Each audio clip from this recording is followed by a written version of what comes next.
Good morning दोस्तों। Sanjay sir classes में आज हम लोग देखेंगे सौर मंडल का एक महत्वपूर्ण ग्रह। सौर मंडल का एक महत्वपूर्ण ग्रह देखेंगे, जिसका नाम होगा बृहस्पति, जिसको हम लोग जुपिटर भी कहते हैं। और आपको पता है कि सौर मंडल में जो ग्रह है, इनको हम लोग दो भागों में बांटे थे। एक कहलाता है पार्थिव ग्रह, जिसमें कि बुध, शुक्र, मंगल, फिर इससे पहले हम लोग बृहस्पति देखे थे। यहाँ पृथ्वी, इसको हम लोगों ने पार्थिव ग्रह कहा था। फिर हम लोग पढ़ेंगे यहाँ पे जेवियन ग्रह। जेवियन ग्रह, इसमें हम पहले पढ़ेंगे बृहस्पति, फिर पढ़ेंगे हम लोग शनि, फिर अरुण और फिर वरुण। तो हम लोगों ने पार्थिव ग्रह को पढ़ लिया है। अब लोग जेवियन ग्रह को पढ़ेंगे। चलिए हम लोग आगे बढ़ते हैं। सबसे पहले हम लोग दिमाग लगाते हैं जेवियन ग्रह में बृहस्पति के बारे में। बृहस्पति कहाँ है, इसकी स्थिति क्या है। स्थिति मतलब लोकेशन कहाँ है ये। तो आप देख ही रहे हैं कि सूर्य से अगर इसकी दूरी बात करेंगे तो 5वां ग्रह है।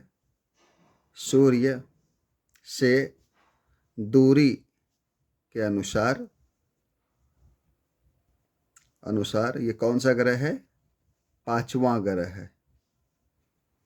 वही अगर आकार में बात करेंगे, साइज की बात करेंगे, तो आकार की बात करेंगे तो ये सबसे बड़ा ग्रह है। सबसे बड़ा ग्रह है। तो एक क्वेश्चन आता है कि बृहस्पति सबसे बड़ा ग्रह है, तो हम लोग गौर कीजिएगा, पहले बुध तब बृहस्पति आता है। सब लोग संडे मंडे करेंगे तो बुध को सबसे छोटा ग्रह कहते हैं और बृहस्पति को सबसे बड़ा ग्रह कहते हैं। ठीक है। अब लोग आगे बात करेंगे कि इसकी और क्या खासियत है बृहस्पति के बारे में। सबसे बड़ा खासियत दोस्तों इसका ये है, बृहस्पति को लेकर के ये इतना बड़ा है, बृहस्पति का साइज इतना ज़्यादा हाई है और इस प्रकार की स्थिति है कि बृहस्पति से लगातार रूप से, है ना, रेडियो ऊर्जा लगातार निकलते रहता है।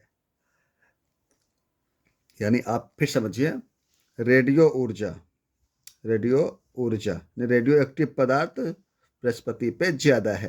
तो रेडियो ऊर्जा जो है लगातार जो है यहाँ से निकलते रहता है। तो रेडियो ऊर्जा के निकलने के कारण हम लोग बृहस्पति को कभी कभी तारा भी कह देते हैं और एवं ग्रह भी कहते हैं। तो तारा एवं ग्रह इसको कहा जाता है। किनको? बृहस्पति को। है तो वो ग्रह ही, लेकिन तारा एवं ग्रह, है ना, अर्थात इनके गुण को दिखलाते हैं। तो तारा ग्रह किस ग्रह को कहा जाता है, तो बृहस्पति को कहा जाता है। ये बहुत ही फेमस क्वेश्चन है। इसके अलावा जो है एक जो महत्वपूर्ण क्वेश्चन एग्जाम में आ जाता है, वो ये आता है कि बृहस्पति में एक उपग्रह है। ऐसे उपग्रह तो उसमें सबको पता ही है कि शनि के बाद दूसरा सबसे अधिक उपग्रह वाला ग्रह है ये। यानी अगर मैं इसको लिख ही दूं, शनि के बाद दूसरा सबसे ज्यादा वाला ग्रह है। शनि जब पढ़ेंगे तो पता चलेगा कि शनि में लगभग 84 उपग्रह है, लेकिन बृहस्पति के पास लगभग 80 उपग्रह है। ध्यान रखिएगा, बृहस्पति के पास लगभग 80 उपग्रह है और इन उपग्रह को खोज करने का श्रेय जो प्रारंभिक 4 उपग्रह को जो खोज करने का श्रेय जाता है दोस्तों, वो गैलीलियो को जाता है, गैलीलियो, है ना, किनको आता है, गैलीलियो को। और इस 4 उपग्रह में से सबसे ज़्यादा महत्वपूर्ण जो है वो है ज्ञानीमीड। गौर कीजिएगा, ज्ञानी मिड उपग्रह है, तो 4 उपग्रह, ठीक है, यूरोपा है, ज्ञानीमीड है, ईओ है, ये सब उपग्रह है। ऐसे तो इम्पोर्टेंट वो है नहीं, हमको ज्ञानीमीड पर ध्यान रखना है। इसलिए ध्यान रखना है कि ज्ञानीमीड जो उपग्रह है ये सौर मंडल का, ये सौर मंडल का सबसे बड़ा उपग्रह है। समझ रहे हैं, सबसे बड़ा अगर ज्ञानीमीड है तो सबसे छोटा कौन है? अभी हम जस्ट पिछली चर्चा मैंने किया था, वो मंगल का 2 उपग्रह था, मंगल ग्रह के 2 उपग्रह थे, ग्रह के उपग्रह 2 थे, अगर आपको ध्यान होगा। उसमें एक था फोबोस और एक था डीमोस। तो हमने वहां बोला था कि डीमोस जो है वो सबसे छोटा उपग्रह है। ये सौर, थोड़ा सा देखिएगा, ये सौर मंडल का सबसे छोटा है उपग्रह। तो हमने क्या देखा? छोटा उपग्रह।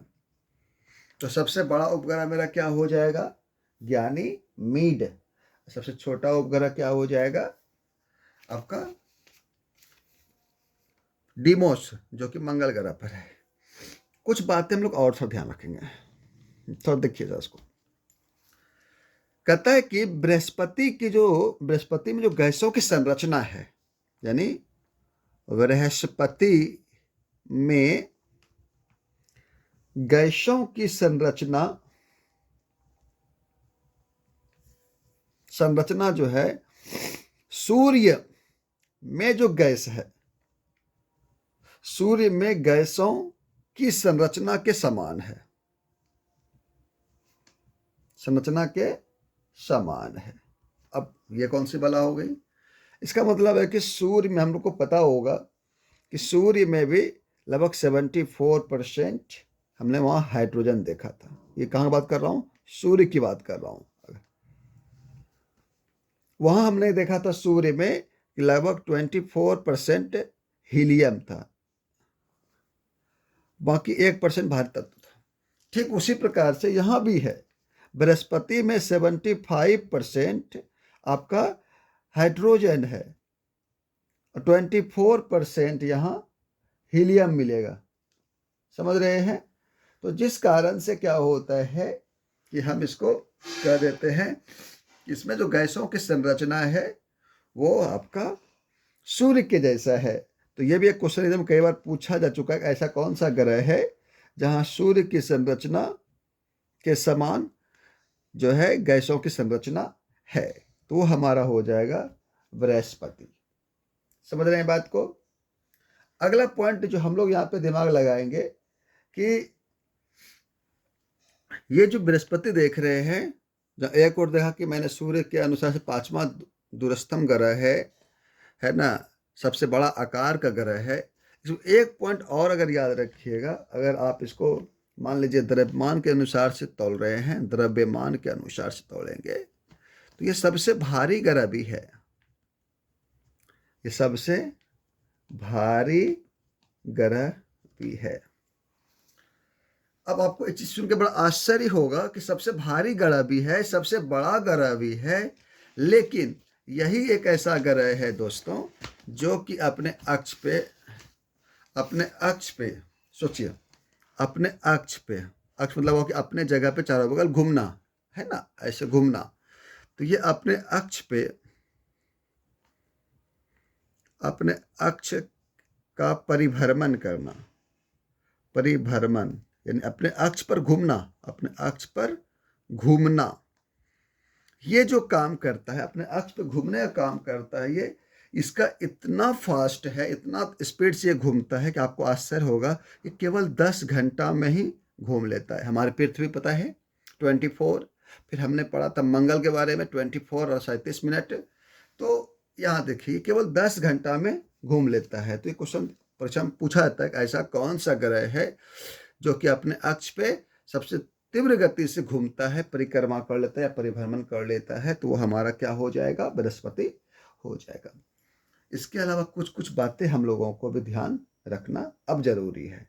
जैसे क्या रखना ध्यान जरूरी है वो देखेंगे। मैं एक पॉइंट में बस और डिस्कस करूंगा, जरा इसको देखिएगा। मैं थोड़ा पॉइंट वाइज में करूंगा इसमें। सबसे पहले पॉइंट ध्यान रखिएगा, जो जेवियन ग्रह है, था मैं यहाँ थोड़ा आप यहाँ फोर्स, जेवियन ग्रह में एक खासियत क्या है देखिएगा कि जेवियन ग्रह में प्राय आपको मिलेगा वलय। वलय वलय मिलेगा।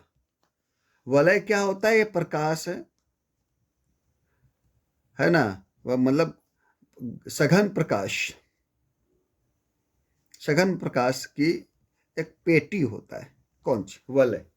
और कहीं कहीं ये वलय मिलेगा धूलकण की पेटी होता है, धूलकण की पेटी होता है ये वलय। तो ये हम लोग प्राय देखेंगे जेवियन ग्रह में कि वहां प्राय आपको जो भी ग्रह मिलेगा उसमें आपको वलय मिलेगा। तो वलय का मतलब होता है कि जैसे कि ये ग्रह है, अब इस ग्रह के इस प्रकार से आपको मिलेगा वलय। वलय ठीक है, इस प्रकार का वलय दिखता है जो चारों बगल होता है। हालांकि बृहस्पति का वलय बहुत ही पतला होता है जो कि आमतौर पर दिखता नहीं है, लेकिन इसमें वलय होता है, ध्यान रखिएगा। तो सबसे पहला पॉइंट में लिखेंगे कि इस पहला पॉइंट ध्यान रखिएगा कि इसमें वलय होता है, वलय होता है। अब ये एग्जाम में क्वेश्चन पूछा गया कि ये वलय किसका होता है, क्या प्रकाश, सघन प्रकाश की पेटी है कि वो धूलकण की पेटी है। तो याद रखिएगा इसमें जो है, इसमें या ये वलय, ये सिलिका का या सिलिकेट भी बोल सकते हैं, है ना, सिलिका के जो दूसरा रूप है सिलिकेट